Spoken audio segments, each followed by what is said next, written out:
এরা দু বোন আমাকে নিয়ে খেলা শুরু করেছে। আমাকে এরা কি করতে চায় এদের কথায় কিছু বুঝতে পারি না। এখন এসব নিয়ে ভাবা চলবে না, পড়াতে যেতে হবে। চললাম জীবনের প্রথম প্রাইভেট পড়াতে।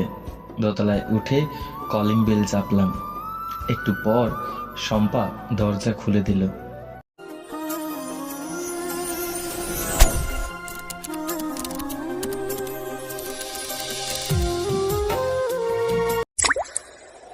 ওর দিকে তাকিয়ে চোখ ফেরাতে পারলাম না। আসলে শম্পাকে লাল শাড়িতে একদম অপরূপ সুন্দরী লাগছে।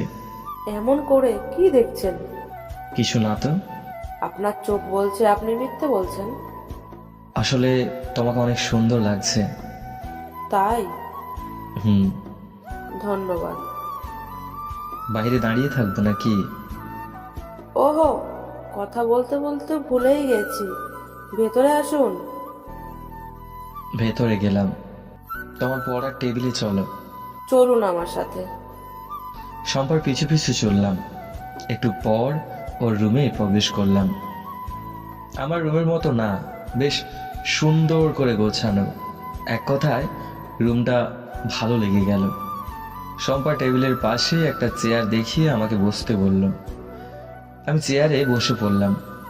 টেবিলের অপর প্রান্তে আরেকটা চেয়ারে শম্পা বসলো।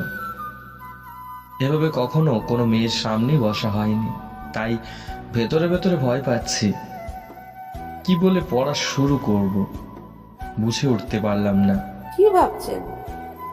কিছু না। আজকে কিন্তু আমি পড়বো না। কেন পড়বে না?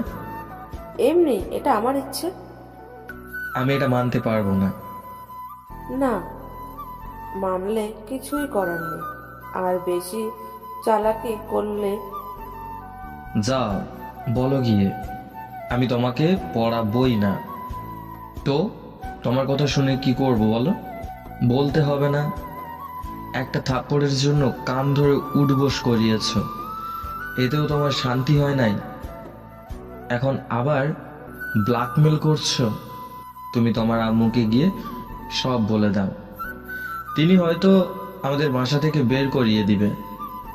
এতে আমার ভালোই হবে। অন্তত তোমার ব্ল্যাকমেলের হাত থেকে বাঁচা যাবে।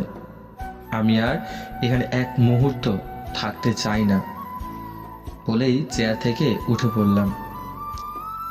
শম্পা উঠে আমার হাত চেপে ধরল। আমার হাত ধরলে কেন?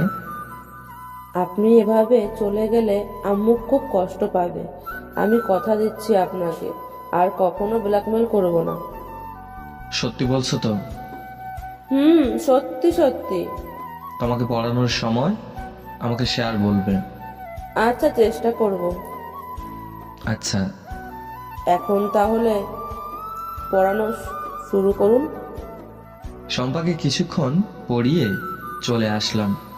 যাক, একটার হাত থেকে বাঁচলাম, আরেকটার হাত থেকে বাঁচতে পারলেই হয়। এই শুভ সংবাদটা ইমনকে দিলে ভালোই হয়, তাই ওকে ফোন করলাম। প্রথমবার ফোন দিলাম, ফোন ওয়েটিং। দ্বিতীয়বারও তাই। তৃতীয়বার ফোন ধরলো। এতক্ষণ কার সাথে কথা বললি? গার্লফ্রেন্ড ফোন করেছিল। তা তোর গার্লফ্রেন্ড কি বললো? আর বলিস না, খুব টেনশনে আছি। কি হয়েছে আমাকে বল। ওর বিয়ে ঠিক হয়েছে। বলিস কি? হ্যাঁ রে দোস্ত, তুই কিছু একটা কর। কবে বিয়ে বল। আর 7 দিন পর। তুই কোনো টেনশন করিস না, আমি তোদের পালানোর সব ব্যবস্থা করে দিব। ধন্যবাদ দোস্ত। বন্ধুর বিপদে বন্ধু পাশে না দাঁড়ালে কে দাঁড়াবে? আর ধন্যবাদ দিয়ে তুই বন্ধুত্বকে ছোট করিস না। মনে কর এটা আমার কর্তব্য। তুই যেন কি বলতে ফোন দিয়েছিস? তেমন কিছু না, তোর খোঁজ নিতে ফোন করেছিলাম। ওকে মিথ্যা বললাম, কারণ ওর এখন কষ্টের সময়। ওকে সান্ত্বনা না দিয়ে আমার খুশির কথা বললে ইমনের মনে কষ্ট পেত, তাই বললাম না। ও আচ্ছা। টেনশন করিস না, সব ঠিক হয়ে যাবে। ফোনটা কেটে দিলাম। ভেবেছিলাম আজ একটু শান্তিতে ঘুমাবো, তা আর হলো না। সকালে ঘুম ভাঙলো আম্মুর ডাকে। ঘুম থেকে উঠে নামাজ পড়লাম। নামাজ শেষ করে ছাদে গেলাম। আজ আর কেউ ছাদে আসলো না। একটু পর নেমে আসলাম, নাস্তা করে রেডি হলাম ভার্সিটি যাওয়ার জন্য। হঠাৎ ফোনে একটা মেসেজ আসলো। আমাকে ফেলে চলে যেও না, ইতি ইপ্তি। আমিও মেসেজ দিলাম, তুমি কি করছি খুকি যে একলা যেতে ভয় করে? হ্যাঁ, আমি করছি খুকি, তুমি আমাকে নিয়ে যাবে ব্যাস। আমি তোমাকে সাথে করে নিয়ে যেতে পারবো না। কেন পারবে না? এমনি। তুমি আমাকে নিয়ে যাবেই।